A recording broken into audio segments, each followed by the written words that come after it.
Akyat na naman tayo ng bundok, guys. Yan, may dala akong seedling. Tatanim natin doon habang may ulan.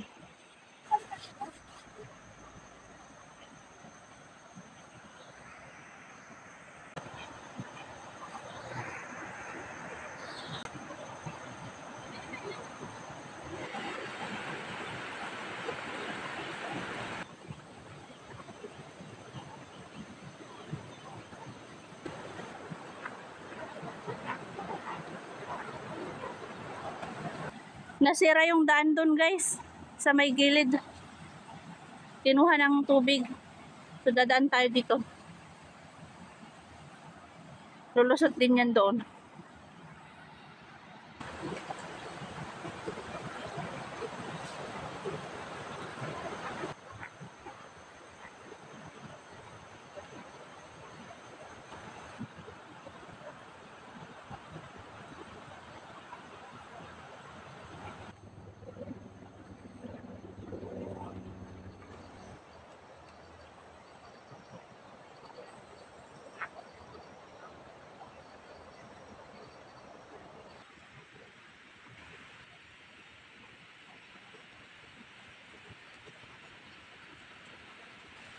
Umambon, guys.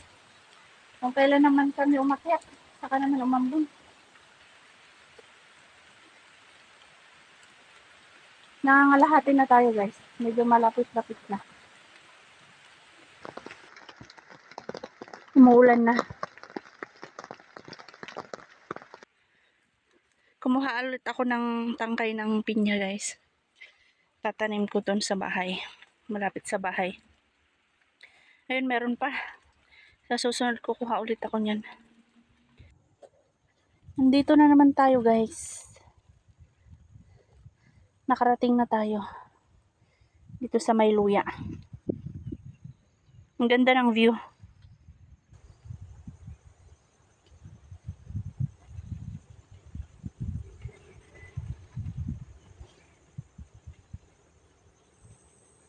Here we are again.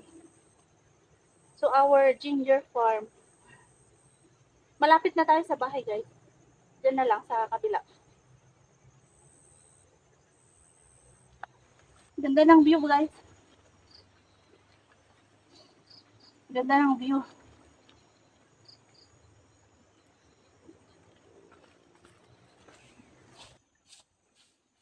Nandito na kami, guys.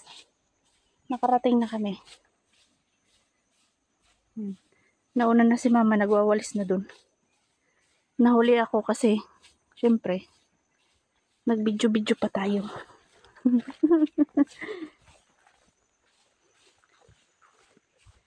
Ayan.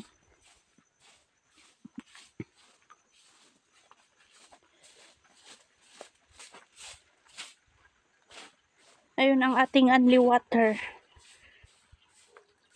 Only water yan.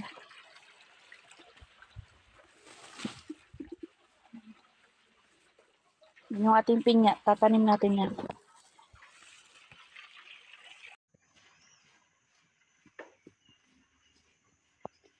May kumagat sa paa ko. Sa daan kanina. Wala na dito.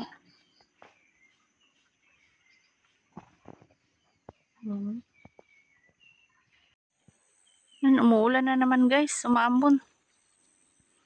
So mag-i-spray sana ako ng luya. Kaya lang umaambon. On and off ang ambon dito. Ano? So sa susunod na lang tayo mag-spray. Kasi masasayang lang yung spray ko. Mahal pa naman nun. Pero maganda lang mag-spray kapag yung umaambon. Kapag mahamog, doon na-absorb ng halaman yung spray. Kasi nag-o-open yung stomata ng halaman. Kaya advisable ng mga agriculture, sa umaga mag-spray kasi naka-open pa yung pores ng halaman nun. Kumbaga sa tao, may pores din tayo. Nag-o-open. Ganun din sa halaman. Pag nag-open yung pores ng halaman, Yan, ma-absorb niya yung ini-spray natin. Maambon. Sa susunod na lang ako mag-spray kasi baka umalan to mamaya. Masayang yung spray natin. Nandiyan na yung ulan dun eh. Hindi kasi nakikita. Bundok yan. Diyan, sa banda dyan. Doon ang galing yung ambon.